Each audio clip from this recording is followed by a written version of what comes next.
بسم اللہ الرحمن الرحیم صلی اللہ علیہ وسلم۔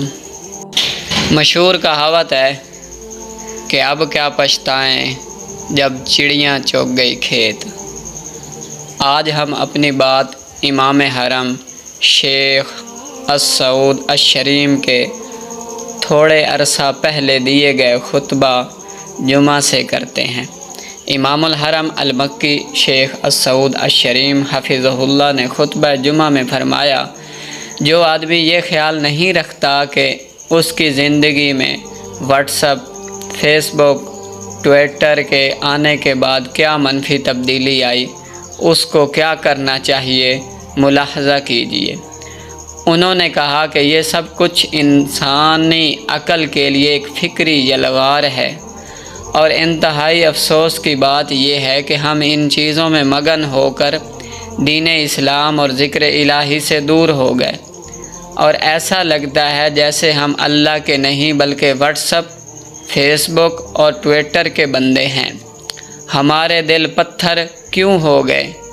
اس کی وجہ یہ ہے کہ واٹس ایپ اور دیگر چیزوں پہ مختلف قسم کے خوفناک، دل ہلا دینے والے واقعات اور مناظر دیکھ کر ہمارے دل ایسے حوادثات اور واقعات کو دیکھنے اور سننے کے عادی ہو چکے ہیں، جنہوں نے ہمارے دلوں کو سخت کر دیا ہے۔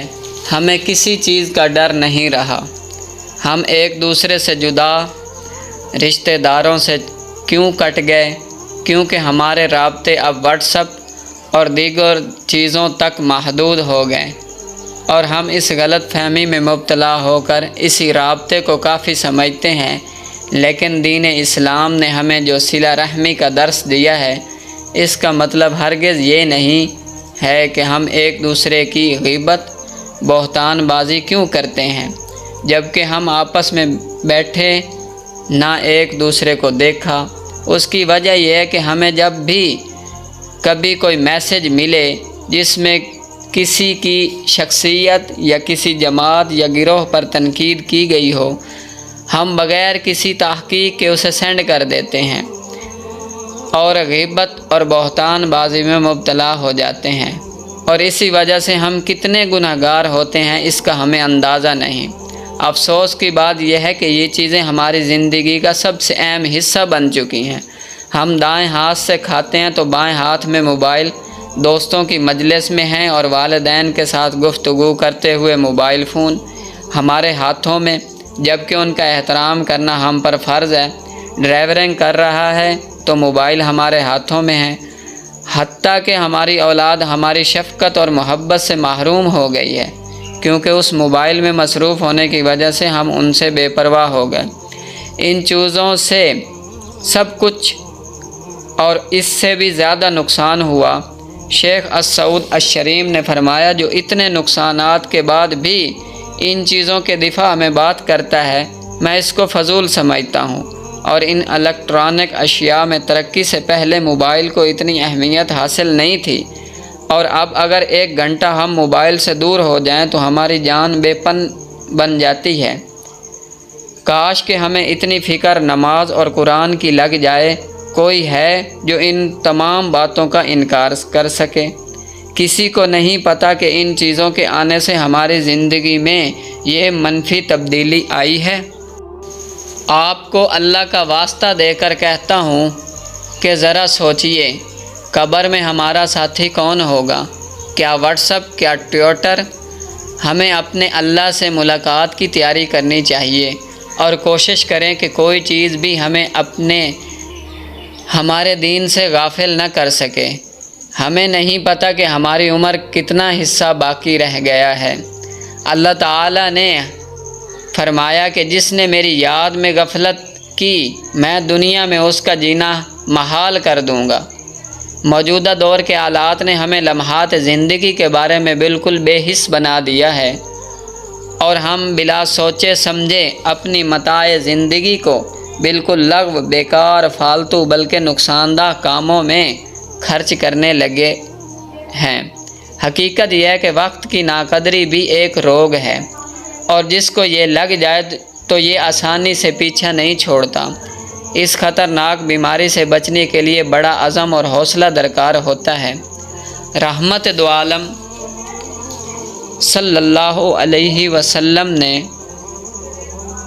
ہمیں کیسے کیسے لمحات زندگی کی قدر و قیمت سمجھائی۔ ایک حدیث پاک میں ایک صاحب کو نصیحت کرتے ہوئے ارشاد فرمایا، 5 چیزوں کو 5 چیزوں سے پہلے غنیمت سمجھو، 5 چیزوں کو 5 چیزوں سے پہلے غنیمت سمجھو۔ نمبر 1، بڑھاپے سے پہلے جوانی کو غنیمت سمجھو۔ نمبر 2، بیماری سے پہلے صحت کو غنیمت سمجھو۔ نمبر 3، اپنی مالداری کو محتاجی سے پہلے غنیمت سمجھو۔ نمبر 4، اپنی فرصت کو مشغولی سے پہلے غنیمت سمجھو۔ نمبر 5، اور اپنی زندگی کو موت سے پہلے غنیمت سمجھو۔ مشکات المصابیح کتاب الرقاق، یہ حدیث کا حوالہ ہے۔ مطلب یہ ہے کہ یہ 5 حالات ایسے ہیں کہ ان کا خاتمہ ہونے والا ہے۔ اس وقت جوانی ہے، لیکن جوانی کے بعد بڑھاپا آنے والا ہے۔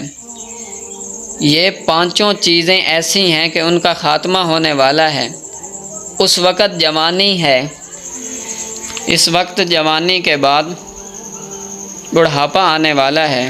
یہ جوانی ہمیشہ باقی رہنے والی نہیں ہے، بلکہ یا تو اس کے بعد بڑھاپا آئے گا یا موت آئے گی، تیسرا کوئی راستہ نہیں ہے۔ اس لیے بڑھاپے سے پہلے اس جوانی کو غنیمت سمجھو۔ یہ وقت، توانائی اور صحت اللہ تعالی نے اس وقت عطا فرمائی ہے، اس کو غنیمت سمجھ کر اچھے کام میں لگا لو۔ بڑھاپے میں تو یہ حال ہو جاتا ہے کہ نہ منہ میں دانت اور نہ پیٹ میں آنت۔ اس وقت کیا کرو گے جب ہاتھ پاؤں نہیں ہلا سکو گے؟ شیخ سعدی رحمۃ اللہ علیہ فرماتے ہیں کہ وقت پیری گرگ ظالم معشود پرہیزگار، در جوانی توبہ کرن شیوائے پیغمبری۔ بڑھاپے میں تو ظالم بھیڑیا بھی پرہیزگار بن جاتا ہے۔ کیوں؟ اس لیے کہ کھا ہی نہیں سکتا، ظالم ہی نہیں رہا، اب کس کو کھائے گا؟ ارے جوانی میں توبہ کرنا پیغمبری کا شیوا ہے، پیغمبروں کا شیوا ہے۔ اس لیے فرمایا کہ بڑھاپے سے پہلے جوانی کو غنیمت سمجھو۔ اس وقت صحت ہے، لیکن یاد رکھو کوئی انسان دنیا کے اندر ایسا نہیں ہے کہ صحت کے بعد اس کو بیماری نہ آئے۔ بیماری ضرور آئے گی، لیکن پتہ نہیں کب آ جائے۔ اس لیے اس سے پہلے اس موجودہ صحت کو غنیمت سمجھ لو۔ اور اس وقت اللہ تعالی نے مالی فراغت اور مالداری عطا فرمائی ہے۔ کچھ پتہ نہیں کہ یہ کب تک کی ہے۔ کتنے لوگ ایسے ہیں جن کے حالات بدل گئے، اچھے خاصے امیر کبیر تھے مگر اب فقیر ہو گئے۔ خدا جانے کب کیا حال پیش آ جائے۔ اس وقت کے آنے سے پہلے اس مالداری کو غنیمت سمجھو اور اس کو اپنی آخرت سنوارنے کے لیے استعمال کر لو، اور اپنی فرصت کو مشغولی سے پہلے غنیمت سمجھو۔ اپنی فرصت کو مشغولی سے پہلے غنیمت سمجھو، یعنی فرصت کے جو لمحات اللہ تعالی نے عطا فرمائے ہیں، یہ مت سمجھو کہ یہ ہمیشہ باقی رہیں گے، کبھی نہ کبھی مشغولی ضرور آئے گی۔ اس لیے اس فرصت کو صحیح کام میں لگا لو، اور زندگی کو موت سے پہلے غنیمت سمجھو۔ موت پر تو عمل کا رجسٹر ہی بند ہو جائے گا، یعنی کہ عمل کرنے کا سارا نظام بھی بند آ جائے گا جب موت آ جائے گی۔ موجودہ دور میں اگر دیکھا جائے تو وقت کی بچت کرنا بہت آسان ہے۔ اللہ تعالیٰ نے ہمیں ایسی نعمتیں عطا فرما دی ہیں جو ہمارے آباء و اجداد کے وہم گمان میں بھی نہ تھی۔ پہلے دور میں صرف چائے پکانے کے لیے کتنے پاپڑ بیلنے پڑتے تھے۔ پہلے لکڑیاں لائی جائیں، پھر ان کو سکھایا جائے، پھر ان کو سلگایا جائے، پھر کہیں جا کر دھویں والی چائے تیار ہوتی تھی۔ اب الحمدللہ تعالی ہر طرف گیس کے چولہے ہیں، ادھر ان کا ذرا سا کان مروڑو ادھر چائے تیار۔ یہی حال کھانے پکانے کے تمام معاملات کا، بلکہ زندگی کے تمام معمولات کا، اور سفر کتنا دشوار اور مشکل ترین ہوتا تھا۔ حضرت مولانا عبدالحی لکھنوی رحمۃ اللہ علیہ کے حالات زندگی میں ایک حج کا واقعہ کا تذکرہ آتا ہے۔ انہوں نے لکھا کہ ہم لوگ رجب کے مہینے میں ہندوستان سے روانہ ہوئے اور حج کر کے بعافیت سفر کے مہینے میں واپس پہنچ گئے۔ اس کا مطلب یہ ہوا کہ 6-7 ماہ صرف حج کے لیے درکار تھے، مگر آج کتنی آسانی ہے کہ کبھی ایسا بھی ہوتا ہے کہ انسان فجر کی نماز اپنے گھر میں ادا کرتا ہے اور ظہر کی نماز مسجد حرام یا مسجد نبوی شریف میں جا کر پڑھ لیتا ہے۔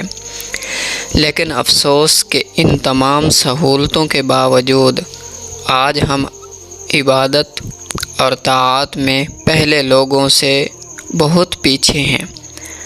ہم میں ایسے ظالم بھی ہیں کہ جن کو فرض نماز کا کہا جائے تو کہتے ہیں فرصت نہیں، وقت نہیں۔ پہلے زمانے میں خواتین کو تمام امور خانہ داری خود ہی کرتے ہوتے تھے، اس کے باوجود ان کے پاس تلاوت، نوافل، ذکر اذکار کے لیے اتنا وقت ہوتا تھا کہ آج سن کر مردوں کو بھی شرم آ جائے۔ در حقیقت ہم اپنے لمحات زندگی کو قیمتی بنانے کی بجائے ان کو برباد کرنے پر تلے ہوئے ہیں۔ شیطان نے ہمیں بھلا دیا کہ ایک دن ہم نے مرنا بھی ہے اور اپنے لمحات زندگی کا حساب بھی دینا ہے۔ پہلو لوگوں کو صرف علمی کارنامے ہی انسان دیکھ لے تو شرم سے پانی پانی ہو جاتا ہے۔ حضرت مولانا عبدالحی لکھنوی کو اتنے زیادہ دور کے زمانے کے نہیں، اس طرح کل 40 سال بھی عمر نہیں بنتی ان کی، لیکن دیگر عبادات و اذکار کے ساتھ ساتھ 110 کتابیں تحریر فرمائی۔ اگر ہم اپنے لمحات زندگی کو قیمتی بنانا چاہتے ہیں تو ہمیں 3 کام آج سے نہیں اور ابھی سے نہیں کرنے چاہیے۔